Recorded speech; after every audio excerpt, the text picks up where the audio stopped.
Hey guys, welcome back. BDCKR here, and this is our weekly Q&A with a few extra Q's because we missed the question part of last week's update with the bigger updates and everything else we were doing. But as always, we'll start off with a really quick game update. WWE Immortals, the current multiplayer event is for Money in the Bank, and the current challenge for like a day is for Big Red Monster Kane. So I guess what we're saying is they haven't actually done something. There hasn't been new content for WWE Immortals in a pretty decent amount of time. Yeah, I hope they haven't given up on it. I actually kind of like Immortals, even though I'm not too tied to the characters. Yeah. Still pretty fun to play. In Mortal Kombat X, the current character challenge is for Dark Lord Kotal Khan, as it's been for a while, but that's just for a day and 14 hours now. It'll be less than that by the time this video gets uploaded. And the early access pack is for Marksman Kung Jin. There's a limited time gold pack in the store right now, and we can take a little look at Marksman Kung Jin. Online season is a regular season. So he is basically like Green Arrow from Injustice, where his combo finisher gives you different effects such as the life drain, stun, or fire, or really burning. Damage over time, yeah. Yeah. So pretty basic stuff. And in Injustice, the current online season is for the Egyptian artifact, which upgrades into the Ibis stick. Survivor mode gear set is the LexCorp gear set until the 29th. So let's hope they actually go back and give you League of Assassins. They skipped it last time. They went straight from LexCorp to Fourth World last time. Yeah, and the character challenge is for Injustice 2 Aquaman. And he's got some insane challenge requirements. Red Sun, Arkham, and Batman are all only gold. And Red Sun and Arkham are both kind of hard to get. Yeah, I mean, the packs are back, which is good, but it seems like they're kind of giving the shaft a little bit to the newer players who might not only have trouble getting strong enough guys to finish the challenge, but now they have the additional cost of either paying 375,000 credits for Arkham Origins Batman, who's the only Arkham that's not in the booster pack, or spending 750 on the pack. Yeah, so anyways, Injustice Update 2.10.1 hit also. Nothing in the update notes is different from the 2.10 description, and it was only 88 megabytes. 2.10 in comparison was 144, and previous updates were 1.2 gigs. So they might have fixed the unblockable chance. Well, I think definitely fixed the unblockable chance, but what's sad and funny? So other people were complaining that they were having crashing problems with 2.10. Yeah. And we weren't. And now with 2.10.1, we're having crashing problems. So, sort of, nice job. One thumb up, one thumb down. Yeah, so we'll move right into the questions now. First question, Christopher Chalwe.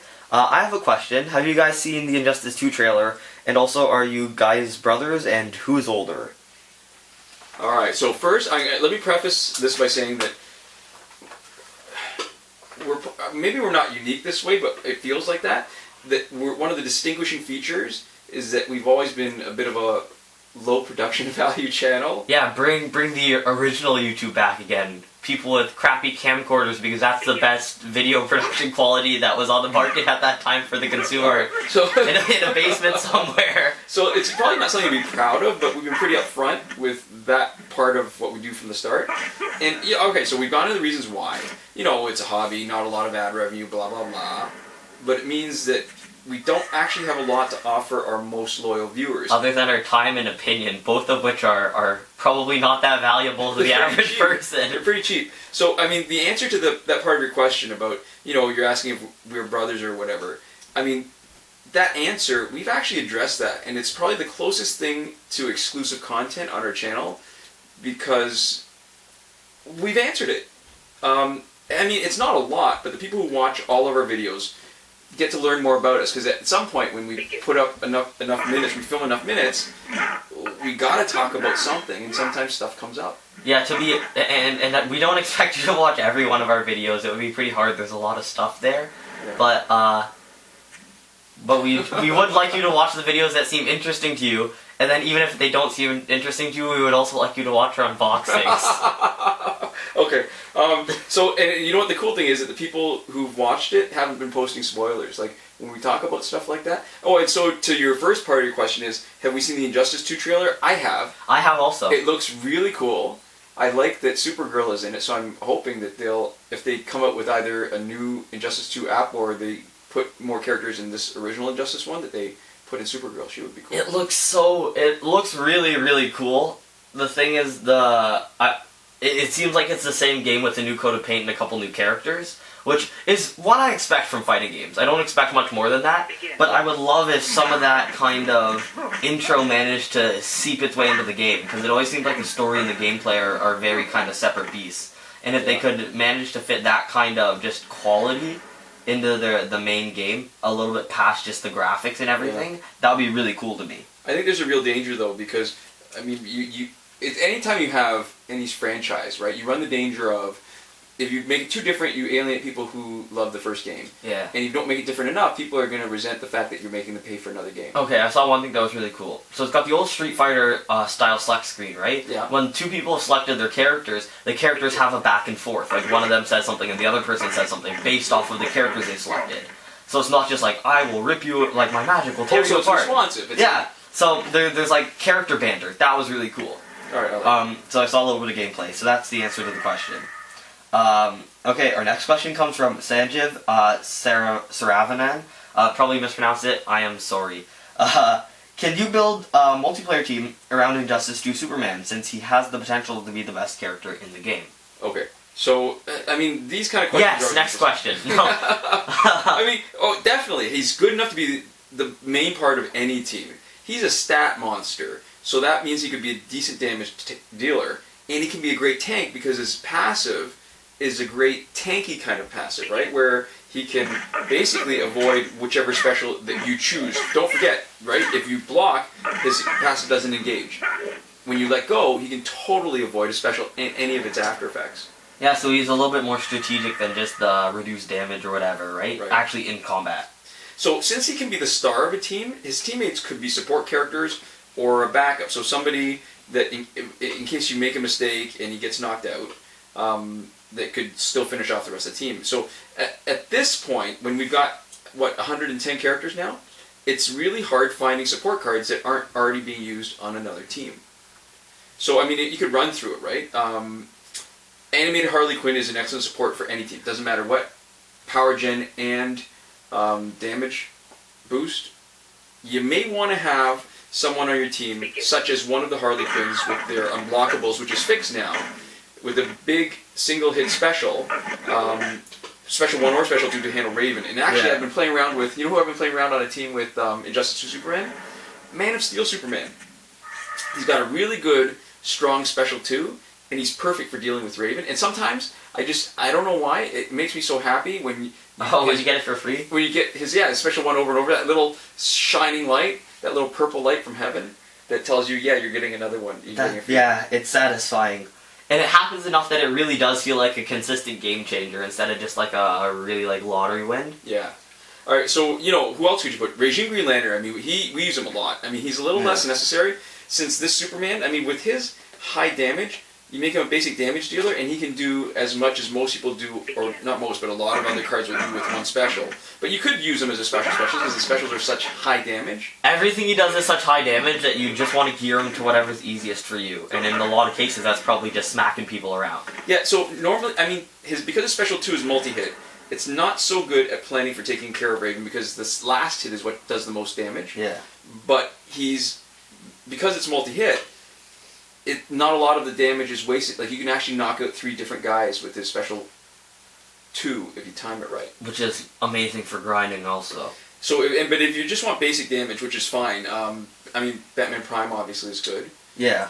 And the one thing, I've said this in one of the comments, when, I guess Sam Green, who's also the admin for the fan mobile page, I think League of Assassins gear is great to use, but what it's done as a gear set has totally ruined one of the aspects of building a team. Which is switching, yeah. Right, where you build different guys to take on different roles, and you need to switch them out so that they're there for the right moment. And it also ruined Hot Girl, Right. who isn't actually that overpowered in the first place. I think the main issue is I don't think anyone was complaining about switching, right? It's the kind of thing where it's like it was like a preemptive kind of nerf. Yeah.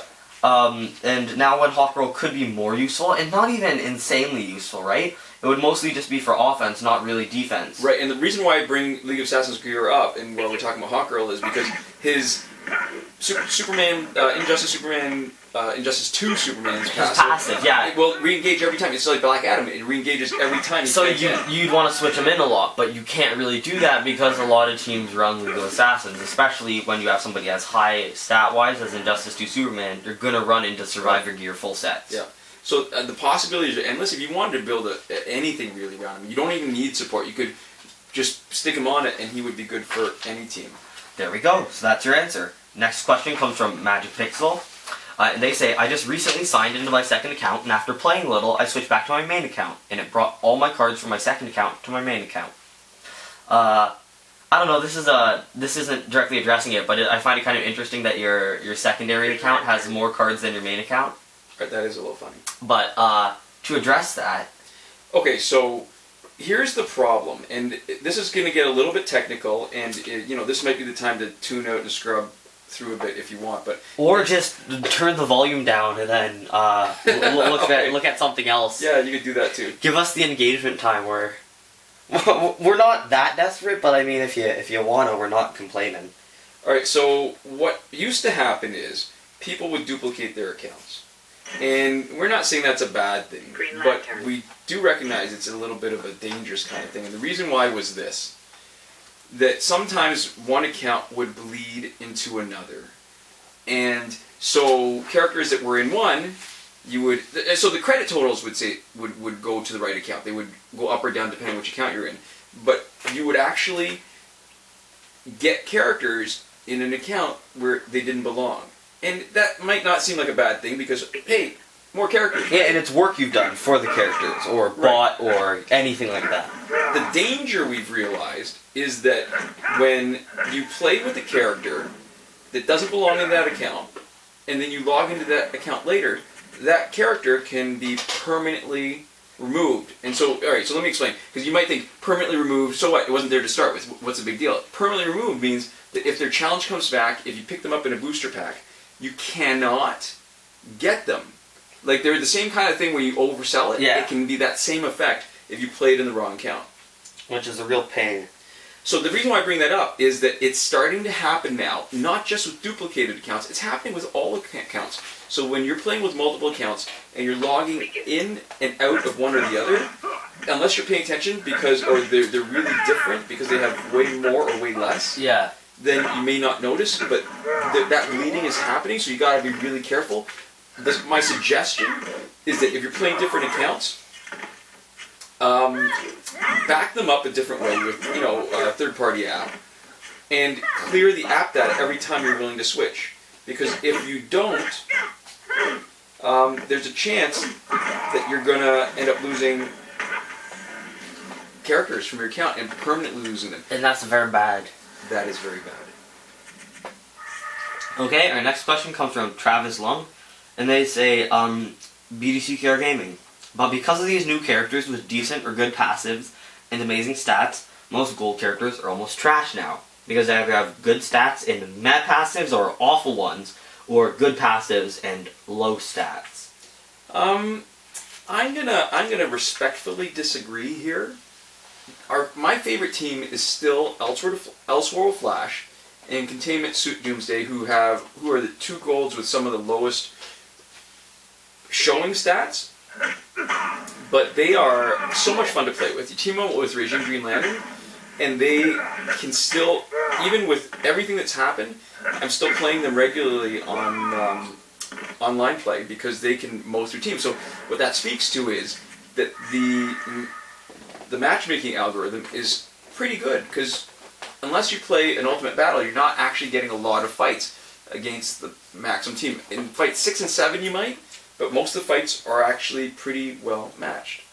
Yeah, so that's good. I like that online multiplayer rewards the time that you put in more than it rewards the stat total of your characters. Though it does give you more for people who are good, it does have a system where you can pretty much play who you want to play. Yeah, and don't overlook the augmentations, because yes, they're stat monsters, and yes, other people are augmenting the high stat guys and making them even bigger, but you can take somebody who's relatively not that great, like Inj2 Superman. I'm actually playing him, and no augmentation of his health or damage, but augmenting his crit chance and crit damage. He's a lot of fun to play with, and he's a contributor on a team with Inj2 Superman. And you can stick in somebody like the original Arkham Harley Quinn to give them a little bit of healing and a second sort of fallback for an unblockable high damage, relatively high damage special too. So there you go. And these next two questions, all from the same guy, I'm gonna consolidate them just to make it a little easier to answer. Is Killing Joker better than Arkham Origins Joker? And then the next question is Cassandra Cain Batgirl better or Prime?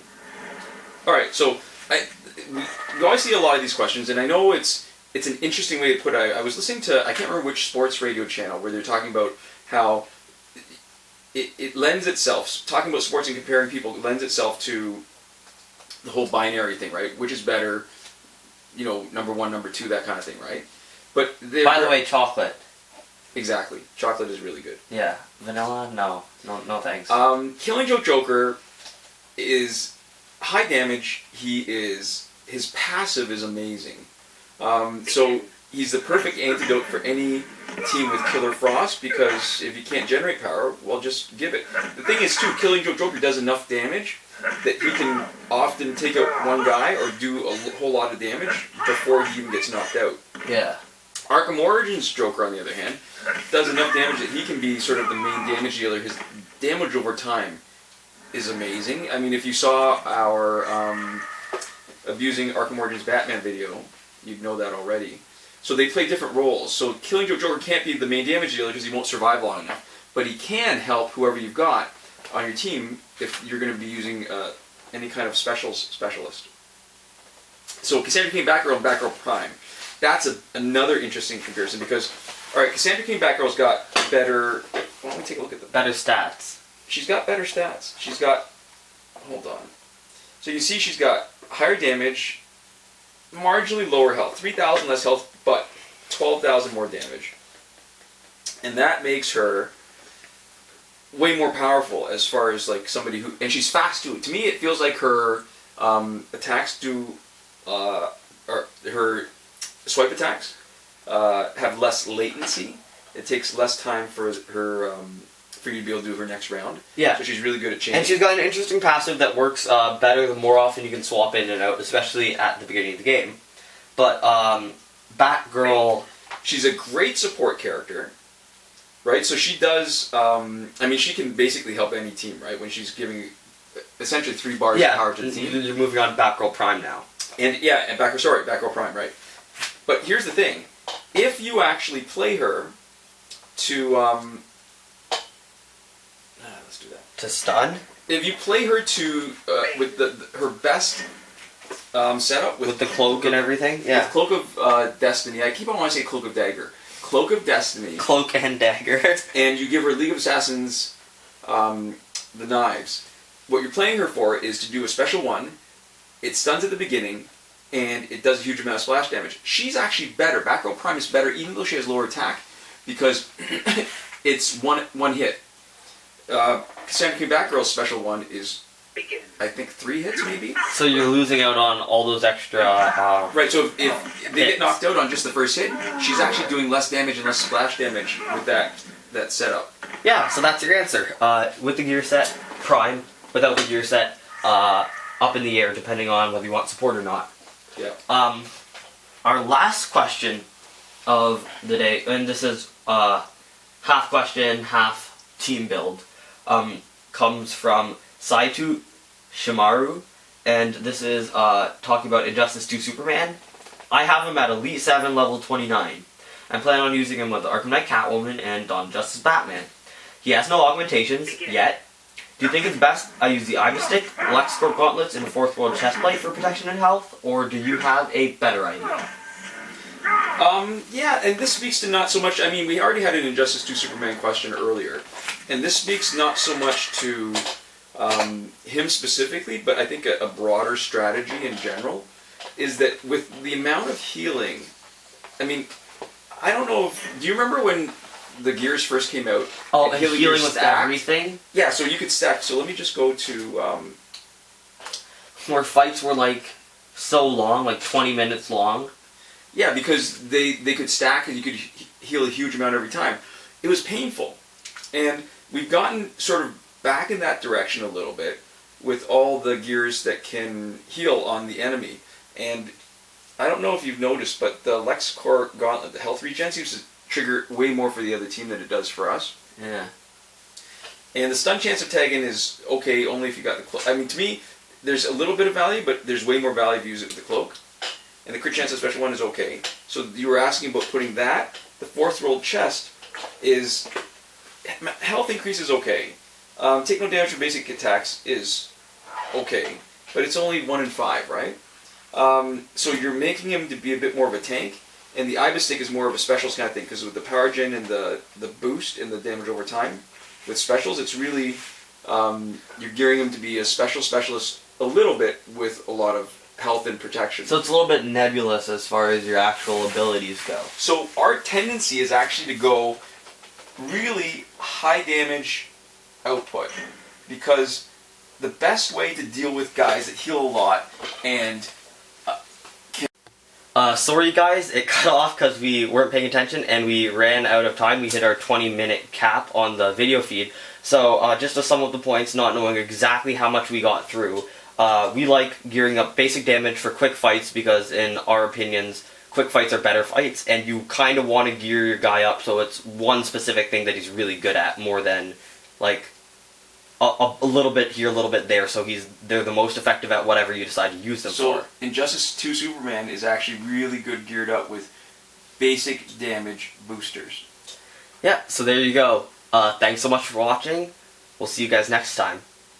Komoda.